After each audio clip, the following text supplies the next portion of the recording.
In the beating heart of Jerusalem, an ancient city, a newborn church rises, burning with faith and fervor. Yet beneath the shining surface, shadows of tension move in silence. Among the believers, two worlds collide. The Hebrews, firm as ancestral stone, and the Hellenists, fluid as a river flowing through cultures.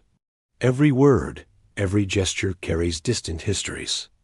The Hellenists, children of the diaspora, carried the language of philosophy, of Greek wisdom, and a restless spirit that challenged millennia-old traditions. They lived between two worlds, never fully of one, never fully of the other.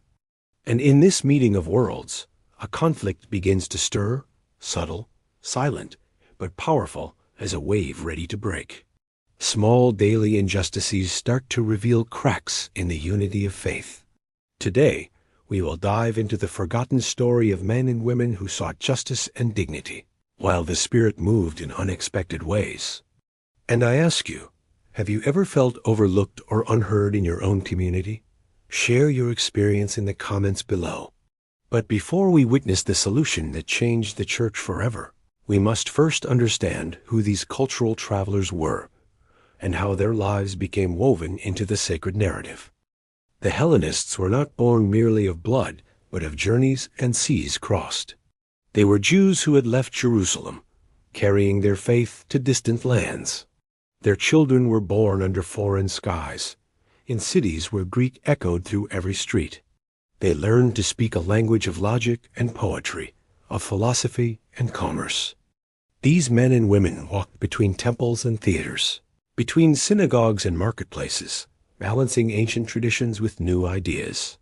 In their homes, the stories of Moses mingled with the echoes of Homer, faith intertwined with culture, creating a living mosaic of devotion and critical thought. When they returned to Jerusalem, they carried not only gifts and memories, but customs, perspectives, and often the suspicious gaze of those who did not understand their journey. And perhaps you too have felt like an in-betweener, not fully here, not fully there. If so, let us know in the comments. Your story may inspire someone else watching today.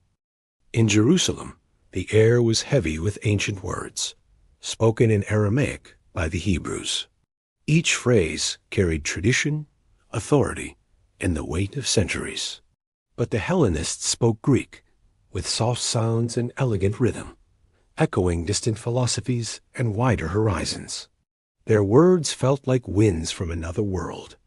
Language was not just communication, but identity. Every syllable revealed belonging and difference, a constant reminder that not all walked in the same time and space.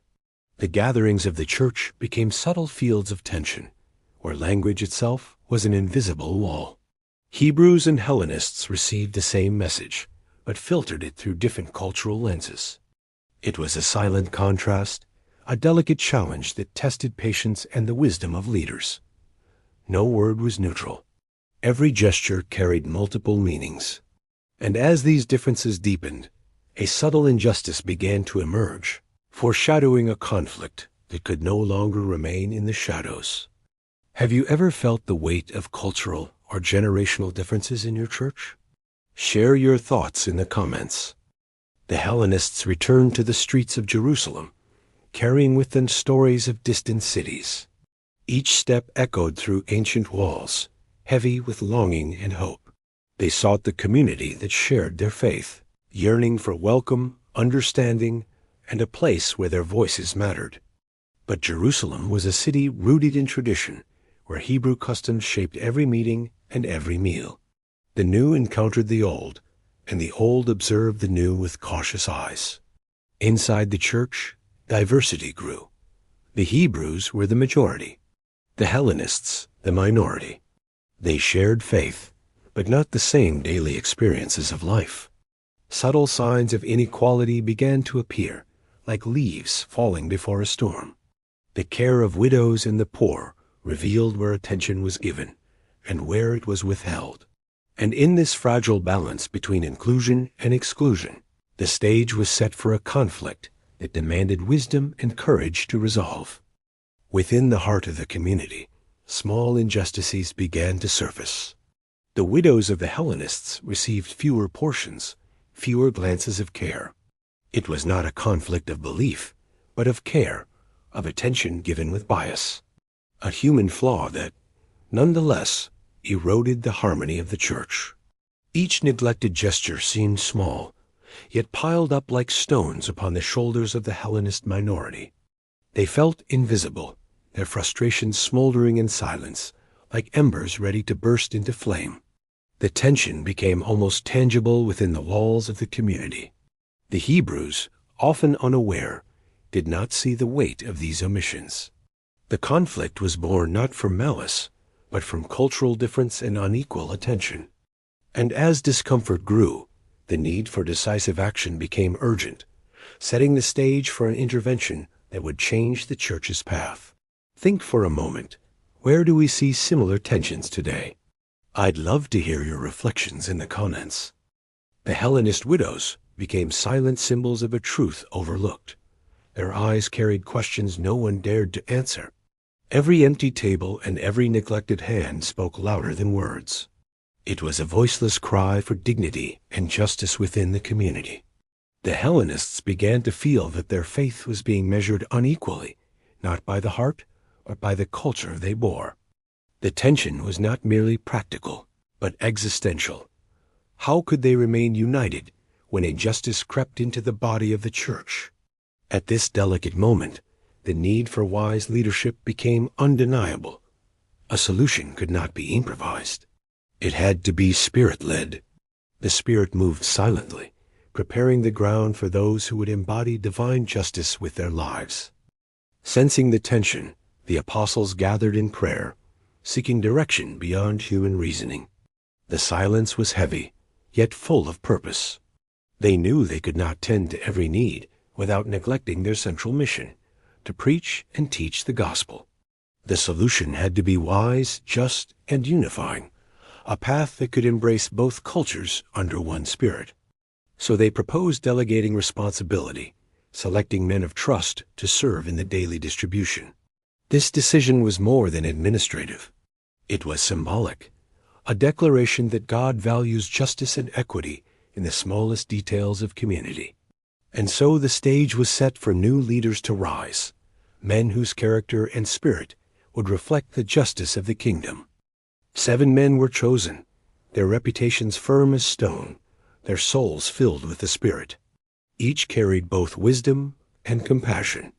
Among them was Stephen, whose gaze shone with courage and divine fire, ready to face trials beyond imagination. These servants would not merely distribute food. They would embody justice, dignity, and care for all without distinction. Their appointment was bold, a living sign that the church did not belong to one culture, but to the Spirit dwelling in every heart. The Hellenists now saw hope, an assurance that their cries had been heard, and their place in the community secured. And as these men took their roles, a silent transformation began, preparing the way for miracles, and for storms yet to come. Among the 7, Stephen stood out, not only for courage, but for the brilliance of the Spirit in his eyes. He was a bridge between worlds, between tradition and renewal. His faith was not silent. It radiated power, justice, and compassion, touching the neglected and challenging the indifferent.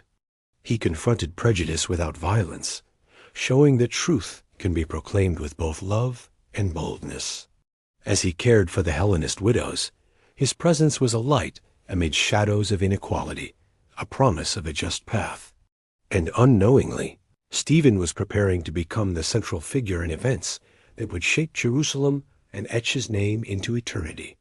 His story reminds us that to serve is also to transform, and that justice begins when courage meets faith.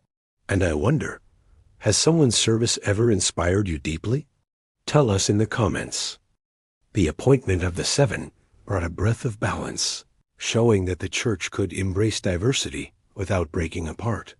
Hebrews and Hellenists, once tense, began to see that mutual care was stronger than cultural division. The conflict revealed that justice and compassion are the pillars of faith when hearts remain open. It was a reminder that the Holy Spirit works not only in miracles, but in small decisions that restore dignity and respect. Diversity, once a source of tension, was becoming a source of strength, uniting stories and perspectives into one body. And though harmony was restored, challenges still lay ahead, ready to test the faith and courage of the community. The conflict with the Hellenists left deep marks, reminding us that faith and culture can clash, even among brothers and sisters. But it also revealed that wisdom and the Spirit can turn challenges into opportunities for growth. Every act of justice, every gesture of care, echoed beyond the present, shaping the future of the early church. Service was not a mere task, but a divine calling. To care for the forgotten is to reflect the heart of God. As the community learned to balance tradition and inclusion, a broader vision of the kingdom unfolded, one where all have a place. Thus, the story of the Hellenists invites us to reflect on our own faith, our courage, and our capacity to love without distinction. The story of the Hellenists reminds us that true faith is measured not only in words, but in actions that bring justice and dignity.